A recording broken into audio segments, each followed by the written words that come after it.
नमस्कार, आप देख रहे हैं IBC 24। मैं हूं आप सभी के साथ रचना नितेश। बुलेटिन में बहुत बहुत स्वागत है आपका। रुक करेंगे खबरों का। बीजेपी के राष्ट्रीय पदाधिकारियों की बैठक राजधानी दिल्ली में हुई, जिसे प्रधानमंत्री नरेंद्र मोदी और पार्टी के राष्ट्रीय अध्यक्ष JP नड्डा ने संबोधित किया। पिछले साल कोरोना के प्रकोप के शुरू होने के बाद पहली बार बीजेपी के राष्ट्रीय पदाधिकारियों की बैठक फिजिकल तौर पर हुई। इसमें कोरोना के बाद पैदा हुई स्थितियों में कामकाज और फिर आत्मनिर्भर भारत को लेकर प्रधानमंत्री ने चर्चा की। इसके बाद कृषि कानून सहित कोरोना के दौर में जो कई अहम नीतिगत बदलाव किए गए उस पर भी चर्चा हुई। इस बैठक के बाद प्रेस कॉन्फ्रेंस में पार्टी के राष्ट्रीय उपाध्यक्ष और छत्तीसगढ़ के पूर्व CM रमन सिंह बहुत साल के बाद दिल्ली में पार्टी का पक्ष रखते और पत्रकारों के सवालों के जवाब देते नजर आए। छत्तीसगढ़ में सरकार जाने के बाद पहली बार रमन सिंह इस तरह राष्ट्रीय मंच पर प्रभावी ढंग से नजर आए हैं। सरकार के नए कृषि कानून पर पक्ष को रखते हुए उन्होंने कहा कि बीजेपी बातचीत के लिए तैयार है, लेकिन कोई ये तो बताए कि इसमें कमी क्या है। सरकार को और सरकार में इन मुद्दों को देखने वाले लोग और खासतौर से केंद्रीय नेतृत्व इस बात की गंभीरता को भी समझता है और वो सारे पक्षों से बात लगातार जारी है। आपने बयान 2 दिन पहले ही पढ़ा होगा कृषि मंत्री का। उसके पहले उन्होंने कहा कि रास्ते बातचीत के बंद नहीं हुए, कोई भी बातचीत करना चाहेगा। कृषि मंत्री हमेशा तैयार हैं और किसी भी फोरम में किसी भी मुद्दे को लेकर बात कर सकते हैं। हमने उस मामले को, पंजाब के किसानों की दिक्कत को भी या पूरे देश के किसान के मुद्दे को गंभीरता से लिया है। आज मुद्दा है कृषि बिल में दिक्कत कौन सा है, उस विषय को लेकर डिस्कशन में आए, उसमें क्या कमियां हैं उसको लेकर आए, उसमें क्या परिवर्तन और संशोधन होता है उसमें आकर बात करें। सिर्फ एक जिद यदि रहेगी कि इस कानून को वापस ले लिया जाए तो उसको कुछ बताए तो क्यों वापस लिया जाए। छत्तीसगढ़ विधानसभा का बजट सत्र 22 फरवरी से शुरू हो रहा है, जो कि 26 मार्च तक जारी रहेगा। इस दौरान 24 बैठकें होंगी। पहले दिन राज्यपाल अनुसुईया उइके का अभिभाषण होगा। 25 और 26 फरवरी को राज्यपाल के अभिभाषण पर चर्चा होगी। वहीं 1 मार्च को मुख्यमंत्री भूपेश बघेल वित्त मंत्री के रूप में बजट पेश करेंगे। 2 और 3 मार्च को बजट पर सामान्य चर्चा होगी, जिसके बाद 4 मार्च से 23 मार्च तक बजट अनुदान मांगों पर चर्चा होगी। विधानसभा अध्यक्ष चरणदास महंत ने प्रेस कॉन्फ्रेंस में यह जानकारी दी कि बजट सत्र में 2350 प्रश्न लगाए गए हैं। इसमें 1262 तारांकित और 1088 अंतरांकित प्रश्न लगाए गए। दूसरी ओर विपक्ष ने धान खरीदी, धान का उठाव, किसानों की खुदकुशी, प्रदेश में लॉ एंड ऑर्डर की स्थिति, महिलाएं और युवतियों पर बढ़ते अपराध आदि मुद्दे पर सरकार को घेरने की तैयारी कर रखी है। विधानसभा का बजट सत्र हंगामेदार होने की संभावना जताई जा रही है। भूपेश बघेल जी द्वारा जो वित्त मंत्री का भी प्रभार संभाल रहे हैं माननीय मुख्यमंत्री जी, 1 मार्च को 12:30 बजे उनके द्वारा बजट प्रस्तुत किया जाएगा। 2 और 3 तारीख को बजट पर सामान्य चर्चा होगी और 4 से लेकर 23 मार्च तक हम लोग अनुदान मांगों की चर्चा को लेंगे। इधर मध्य प्रदेश में 18 साल बाद विधानसभा अध्यक्ष फिर विंध्य से होंगे। रीवा के देवतालाब से विधायक गिरीश गौतम ने आज बीजेपी की ओर से विधानसभा अध्यक्ष के लिए नामांकन दाखिल किया है। गिरीश गौतम 4 बार के विधायक हैं। बता दें कि विधानसभा अध्यक्ष और उपाध्यक्ष का चुनाव कल यानी 22 फरवरी को बजट सत्र के पहले दिन होना है। नामांकन के दौरान गौतम के साथ मुख्यमंत्री शिवराज सिंह चौहान, गृह मंत्री डॉक्टर नरोत्तम मिश्रा, चिकित्सा शिक्षा मंत्री विश्वास सारंग भी मौजूद रहे। विधानसभा अध्यक्ष के प्रत्याशी बनने पर गिरीश गौतम ने कहा कि विधायकों के हितों का ध्यान रखना उनकी प्राथमिकता है। उन्होंने ये भी कहा कि बीजेपी ने विंध्य का हमेशा से ही सम्मान किया है, उपेक्षा जैसी कोई बात नहीं है। हमारे पार्टी नेतृत्व ने, हमारे मुख्यमंत्री जी ने जो विश्वास हम पर जताया है, उस विश्वास पर खरा उतरने का प्रयास करूंगा। दूसरे नंबर पर हमारे जो विधायक हैं, सदस्य हैं, क्योंकि मैं भी 18 साल से हूं, उनके हितों की रक्षा, उनके अधिकारों की रक्षा करने का प्रयास करूंगा। आदरणीय गिरीश गौतम जी लंबे समय से हमारे साथ हैं। ओजस्वी वक्ता, तेजस्वी व्यक्तित्व के धनी हैं, गंभीर धीर व्यक्ति है और विंध्य ने भाजपा को बहुत दिया है और इसलिए सर्वोच्च पद सदन में विंध्य को दिया है। चौथे अध्यक्ष हैं वो विंध्य के गुलशेर अहमद, शुक्ला जी और तिवारी जी के बाद गिरीश गौतम जी हैं और हम मानते हैं कि अच्छा कार्यकाल रहेगा। मुझे पूरा विश्वास है कि अपनी कर्मठता, अपनी निष्पक्षता, संसदीय ज्ञान की जानकारी के आधार पर श्री गिरीश गौतम जी अध्यक्ष पद की गरिमा को निश्चित तौर पर और बढ़ाएंगे। मध्य प्रदेश में विधानसभा के अध्यक्ष पद के उम्मीदवार के लिए कांग्रेस उम्मीदवार नहीं उतारेगी। पूर्व मुख्यमंत्री कमलनाथ ने ट्वीट कर ये जानकारी साझा की। कांग्रेस ने इससे पहले अध्यक्ष उपाध्यक्ष के चुनाव लड़ने का ऐलान जरूर किया था। हालांकि उपाध्यक्ष पद के लिए कांग्रेस ने अभी पत्ते नहीं खोले हैं। वहीं नरोत्तम मिश्रा ने पहले ही इशारा कर दिया है कि वो विपक्ष को उपाध्यक्ष का पद नहीं देंगे, क्योंकि इसकी परंपरा कांग्रेस ने ही तोड़ी है। उधर विधानसभा में आज सर्वदलीय बैठक में विधानसभा को कोरोना गाइडलाइन के साथ पूरी क्षमता के साथ चलाने पर सहमति बनी है। सर्वदलीय बैठक के बाद प्रदेश सरकार के गृह मंत्री नरोत्तम मिश्रा ने कहा कि सदन सुचारू रूप से चलाने पर चर्चा हुई है। वहीं मध्य प्रदेश का बजट 2 मार्च को पेश होने की संभावना है। सर्वदलीय बैठक में मुख्यमंत्री शिवराज सिंह चौहान, गृह मंत्री नरोत्तम मिश्रा, पूर्व विधानसभा अध्यक्ष एनपी प्रजापति, सीनियर विधायक डॉक्टर गोविंद सिंह शामिल हुए। उपाध्यक्ष को लेकर भी सर कोई चर्चा हो पाई? उपाध्यक्ष का नाम चुन जाता है, उसके बाद उपाध्यक्ष का होता है। ये अध्यक्ष फिर सूचना जारी करते हैं। परंपरा यही है। एजेंसी है, हर एजेंसी के 1-2 आदमी अलाउ करना चाहिए और मैंने अपना पूरी दृढ़ता के साथ ये मत रख दिया है। कमलनाथ जी का पूर्व से निर्धारित कार्यक्रम था वो इंदौर में, तो वहाँ बस चले। उम्मीद करता हूँ कि हम सब लोग इस मध्य प्रदेश के भविष्य के और मध्य प्रदेश के विकास के लिए हर समय तत्पर रहेंगे और जितने लोक कल्याणकारी की योजनाएं हैं इनको और जन तक पहुंचाने का भी हम सबका नैतिक दायित्व है, वो पूरा करेंगे। छत्तीसगढ़ की राज्यपाल अनुसुईया उइके बस्तर के अंतागढ़ में आदिवासी समुदाय की देव परंपरा अनुष्ठान यात्रा में शामिल हुई। हजारों की संख्या में पहुंचे आदिवासी समाज के लोगों ने पारंपरिक तरीके से राज्यपाल का स्वागत किया। यात्रा में शामिल होने अंतागढ़ के ग्राम टेमरू पानी पहुंचे थे। पूर्व विधायक भोजराज नाग यात्रा में जमकर झूमे। वहीं राज्यपाल ने आदिवासियों की इस परंपरा की सराहना की। राज्यपाल ने कहा कि ये इलाका काफी संवेदनशील है, ऐसे इलाकों का विकास बेहद जरूरी है। वहीं बीहड़ जंगल के वनवासी राज्यपाल अनुसुईया उइके की अगवानी कर बेहद खुश नजर आए। राज्यपाल ने कहा कि मैं भी आदिवासी घर की हूं और काफी संघर्ष के बाद इस मुकाम पर पहुंची हूं। उन्होंने आदिवासी युवकों को भी मेहनत करने के लिए प्रोत्साहित किया। वहीं राज्यपाल के स्वागत के लिए भारतीय जनता पार्टी के पूर्व प्रदेश अध्यक्ष विक्रम उसेंडी, अंतागढ़ विधायक अनूप नाग सहित क्षेत्र के जनप्रतिनिधि मौजूद रहे। धार्मिक उइका जो गोत्र होता है उसके बारे में मुझे बताया गया था और उसके लिए मैं आई, और जो एक संस्कृति और जो आज भी इनके साथ में आज मतलब बरकरार है, ये देखकर मुझे बड़ी खुशी हुई है। और मेरा प्रयास रहेगा कि जो नौजवान हैं, महिलाएं हैं और अच्छी शिक्षा यहाँ के बच्चों को मिले और वो लोग मुख्य धारा से जुड़े। मध्य प्रदेश कांग्रेस अध्यक्ष कमलनाथ के इंदौर प्रवास के दौरान एक बड़ा हादसा होने से टल गया। दरअसल कमलनाथ पूर्व मंत्री रामेश्वर पटेल का कुशलक्षेम जानने के लिए डीएनएस अस्पताल पहुंचे। इस दौरान अस्पताल की जिस लिफ्ट में 3री मंजिल पर वो जा रहे थे, इसमें करीब 20 लोग सवार थे। इस दौरान किसी कांग्रेसी कार्यकर्ता ने लिफ्ट का बटन नीचे की तरफ दबा दिया। इससे लिफ्ट ऊपर जाने के बजाय नीचे चली गई। तब लिफ्ट को खोलकर कमलनाथ और अन्य कांग्रेसी नेताओं को बाहर निकाला गया। बता दें कि लिफ्ट की क्षमता 10 से 12 लोगों की थी, लेकिन इसमें 20 लोग सवार हो गए। बाद में लिफ्ट से निकलकर कमलनाथ सीढ़ियों से 3री मंजिल पर पहुंचे और पूर्व मंत्री रामेश्वर पटेल का हालचाल जाना। मामले में मुख्यमंत्री शिवराज ने पूर्व मुख्यमंत्री कमलनाथ से फोन पर चर्चा कर उनका कुशलक्षेम पूछा। वहीं कलेक्टर को मामले की जांच के आदेश दिए हैं।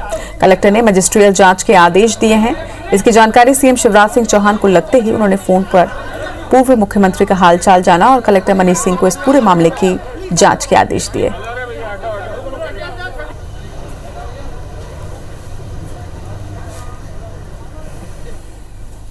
क्या हुआ था, काफी लोग एक साथ चढ़ गए थे तो लिफ्ट 2 फीट 1.5 फीट दब गई थी। दबते ही फिर उनको हाथों हाथ वो खुद ही निकल के सीधे वो खुद माननीय कमलनाथ जी, पूर्व मुख्यमंत्री जी और प्रदेश अध्यक्ष जी, वो सीधे ऊपर मैंने पैदल ही चढ़ के 3री मंजिल तक आए। नरसिंहपुर में अवैध रेत खनन को लेकर मचे बवाल के बाद मुख्यमंत्री शिवराज के निर्देश पर नरसिंहपुर विधायक जालम सिंह पटेल विवादित मुर्गा खेड़ा की रेत खदान पहुंचे। उन्होंने मौके का निरीक्षण करते हुए कहा कि कृषि मंत्री कमल पटेल के आरोप के बाद माइनिंग अधिकारी ने क्षेत्र में किसी भी तरह के खनन से इनकार किया था, पर मैंने मौके पर जाकर देखा तो 100 मीटर के दायरे में नर्मदा नदी के अंदर से मशीनों द्वारा रेत खनन के निशान साफ नजर आ रहे थे। उन्होंने आरोप लगाया है कि जिला प्रशासन और खासकर नरसिंहपुर के खनिज अधिकारी ओपी बघेल रेत माफियाओं से मिले हुए हैं। उनकी मिलीभगत से यह बड़े स्तर पर रेत का अवैध उत्खनन किया जा रहा था। वहीं मुख्यमंत्री को पूरी रिपोर्ट दे दी जाएगी, इसके बाद कार्रवाई होने की बात उन्होंने कही। यहाँ मैंने देखा कि बहुत बड़े बड़े गड्ढे हैं, बहुत और जेसीबी से रेत निकाली गई है। ऐसा है कि नर्मदा जी में जेसीबी नहीं ले सकती, बोट मशीन से रेत नहीं निकल सकती, क्योंकि यहाँ निकाली गई है, दिख भी रहे हैं, अवशेष भी यहाँ आप सबने भी देखा होगा।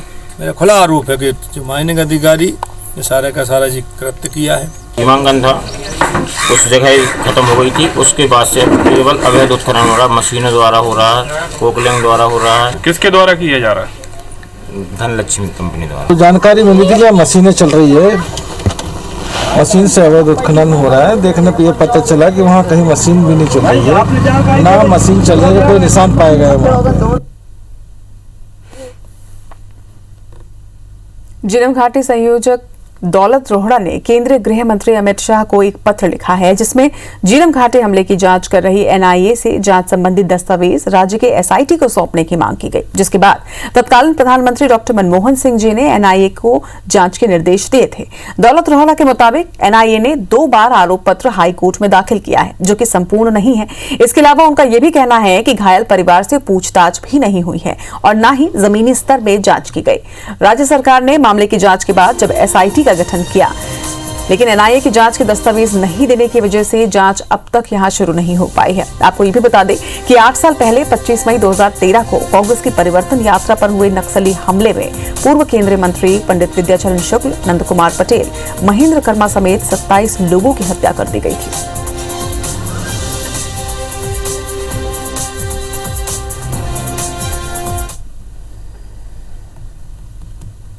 रायगढ़ जिले के खरसिया से हुए अपहरण केस में पुलिस ने कुछ घंटों में ही 3 आरोपियों को गिरफ्तार कर बच्चे को सकुशल ढूंढ निकाला।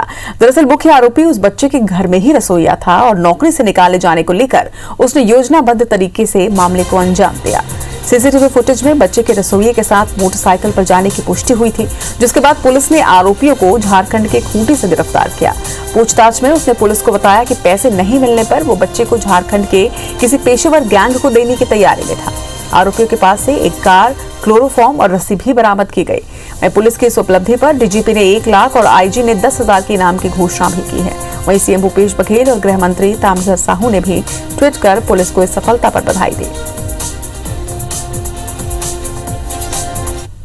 खूंटी में वो पकड़े गए और हमारी टीम भी थोड़ी देर में वहाँ पहुँचने के बाद बच्चे को वापस लाया गया। तो इसमें कुल 3 अपराधी पकड़े गए हैं और इसमें जो मामला पूरी तरह से फिरौती की रकम था, 25 से 30 लाख रुपए उनके वसूलने की योजना थी। इसमें जो मुख्य आरोपी था खिलावन दास, उसने अपना नाम बदल करके कुक की नौकरी कर रहा था निखिल यादव के नाम से। रायगढ़ पुलिस के जो कप्तान है संतोष सिंह के नेतृत्व में उन्होंने पूरी जो टीम ने जो बच्चे का कल अपहरण हुआ था उस घटना का मतलब बहुत ही जल्दी पर्दाफाश करके जो है बच्चे को सकुशल अपने परिजनों को सौंपा है, बहुत ही काबिल तारीफ है। फिर बच्चा बोला है कि मैं को चिप्स कुरकुरे चाहिए तो लेके गया है,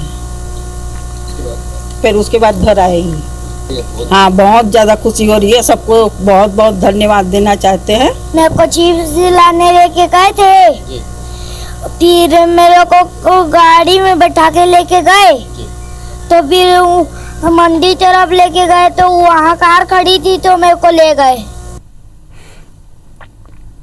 शहडोल जिले के जैतपुर विधानसभा के बीजेपी नेता और उसके साथियों पर युवती ने गैंगरेप का आरोप लगाया है। 20 साल की युवती का आरोप है कि उसे अगवा कर फार्म हाउस पर ले जाया गया और जबरदस्ती उसे शराब पिलाया गया।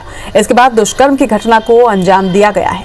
आरोप है कि महिला की स्थिति खराब होने पर आरोपी उसे उठाकर उसके घर के सामने ही फेंक कर चले गए।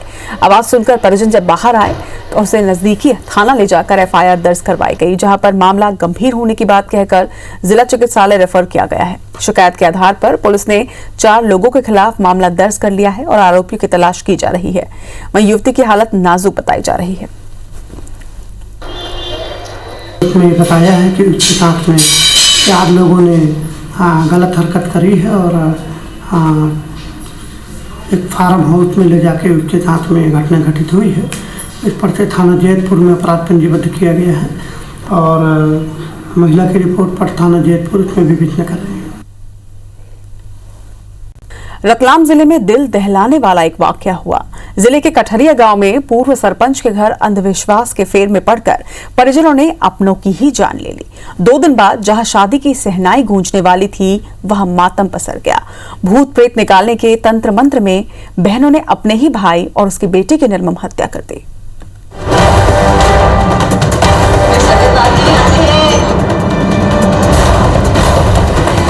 अंधविश्वास ने ली बाप बेटे की जान, अपनों ने ही उतारा मौत के घाट। भूत डायन निकालने के नाम पर निर्मम हत्या। पूर्व सरपंच के घर रात भर चला तंत्र मंत्र का खेल। ये तस्वीरें बयां कर रही हैं कि किस तरह अंधविश्वास के नाम पर एक बार फिर जिंदगी से खिलवाड़ किया गया। ये रोंगटे खड़े कर देने वाली वारदात रतलाम जिले के शिवगढ़ थाना इलाके के ठिकरिया गांव की है, जहां पूर्व सरपंच कन्हैयालाल खराड़ी के घर 2 दिन बाद उनकी छोटी बेटी और नाती की शादी की शहनाई गूंजने वाली थी। लेकिन उससे पहले तंत्र मंत्र में रचे गए खूनी खेल से यहां मातम पसर गया। दरअसल शादी समारोह की तैयारियों के दौरान अचानक किसी ने कह दिया कि कन्हैयालाल के बड़े बेटे पेशे से डॉक्टर राजाराम पर डायन और भूत प्रेत का साया है। फिर यहाँ परिजनों ने भूत प्रेत उतारने का खेल शुरू कर दिया। कन्हैयालाल की 8 लड़कियों ने सभी मेहमानों को एक कमरे में बंद कर दिया और फिर तंत्र मंत्र की क्रिया शुरू कर दी।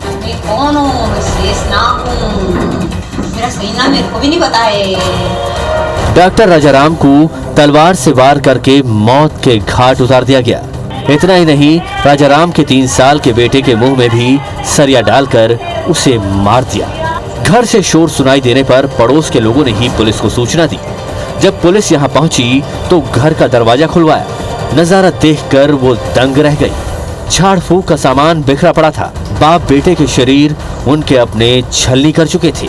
कोशिश करी तो मतलब तलाश करें मतलब क्या हुआ क्या है, तो पता चला कि वहाँ पर सारे के सारे पागल जैसे हो रहे हैं, तो वहाँ आने जाना मतलब नहीं कर रहे हैं कोई अंदर और बाहर। शादी मतलब शाम 21 शाम को 12 जाने वाली थी और सुबह 22 तारीख को सुबह मतलब शादी होने वाली थी। वो हमारे जमाई जी उनको तलवार से वार किया और ऐसा बताते कि उनके अंदर मतलब है ना सदिये, आंखों में सदिये है और नींबू चावल ने पता नहीं क्या क्या टोटका किया। तांत्रिक क्रिया कर रहे हैं जी हाँ। तो कितने लोग थे तांत्रिक करते समय? सर ये उनके परिवार की जो बालिकाएं हैं मेरे ख्याल से 5-6 लड़कियां हैं, ये ही लड़कियां हैं। अच्छा, किसी को बाहर से भी बुलवाया गया था? पता नहीं, ये ऐसा बता रहे कि एक औरत आई थी। पुलिस ने कमरे में बंद लोगों को दरवाजा तोड़कर बाहर निकाला।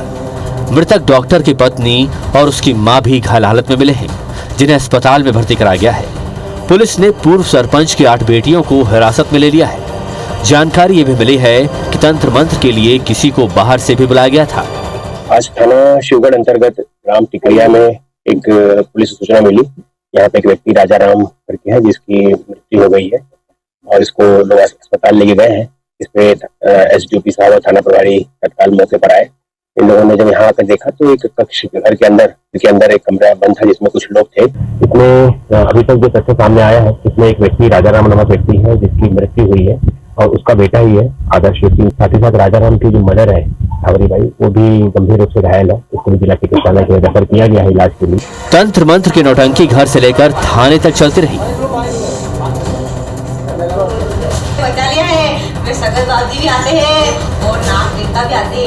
अब पुलिस पूरे मामले की तफ्तीश कर रही है और आरोपी और गांव वालों से पूछताछ में जुटी है। जानकारी मिली है कि पूर्व सरपंच की कुछ बेटियां नर्स के पद पर शासकीय नौकरी में भी हैं।